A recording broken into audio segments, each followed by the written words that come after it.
All right, so are you ready to get the A to your Q? Well, today our Q comes from Lubbock, Texas, and it is from Miss Selena. And Selena writes, "Dear Barbara, we love watching your Q&As, but we've got a question that we haven't found an answer to. I'm a manager at a 200-unit community in Lubbock. Lately, I'm having a really low turnout at all of our resident events. We put a lot of effort, we have great food, great giveaways. What am I doing wrong? Please help."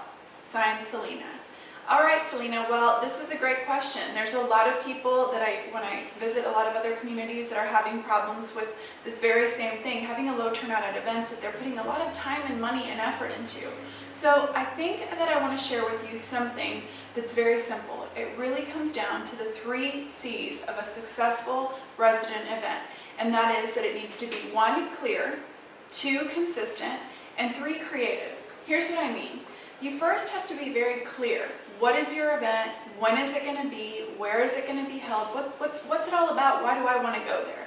And then you have to make sure you give your residents plenty of notice. So if you're sending out an event reminder or you're sending out the first notice 2 days before the event, chances are you're just not going to have a good turnout.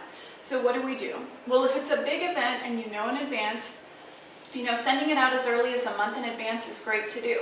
But as humans, we're so busy and we're bombarded with so many things that you're going to have to keep on reminding us. Use your Facebook, use your Twitter, really promote when the event's going to be. And as it gets closer, kind of increase the frequency of your reminders. Send out an e-blast, post notices in common areas, at the leasing center, even at the gate. So those are just ways that you can really let everybody know about your event. We have some communities that even chalk on their sidewalk that says, "Hey, our event's tomorrow, don't forget," or "event this way," and little paw prints or footprints leading to the community center. Now, the second one is to be consistent.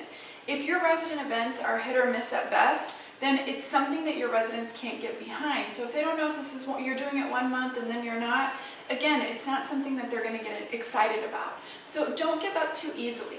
At the very beginning, you may only have a few turn out, but if it's a great event, they're going to tell their friends and they're going to tell their friends, and soon you're going to really start to build on those little 2 or 3 loyal ones that come at every event.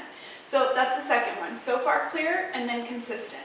Now, the next one is to be creative. Because do you want to go to a party that's boring? I know I don't. If I went to one party and it was totally lame, I'm not going to go there again, right? So you've got to keep your ideas fresh. And here are some of the fun ones that we came up with to kind of switch it up. So you can do, a resident potluck can be fun, but if you're doing that month after month, that'll get old. So why not host a Zumba party or a tie-dye t-shirt party or a cooking class demonstration? Even a karaoke night or a crawfish boil. People love that kind of stuff.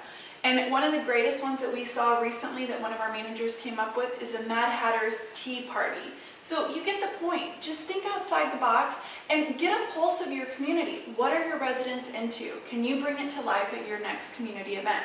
So remember the 3 C's: clear, consistent, and creative. And I guarantee you, Selena, that if you do these 3 things, you're going to have an awesome turnout at your next event, and the next one is going to be even more fantastic. So please share your ideas for everyone else. Let us know how Selena can get more attendance, how you've had great success with this. And Selena, please post about the way that you've been able to implement these 3 ideas. Thanks, and we'll see you next week on Q&A Wednesday.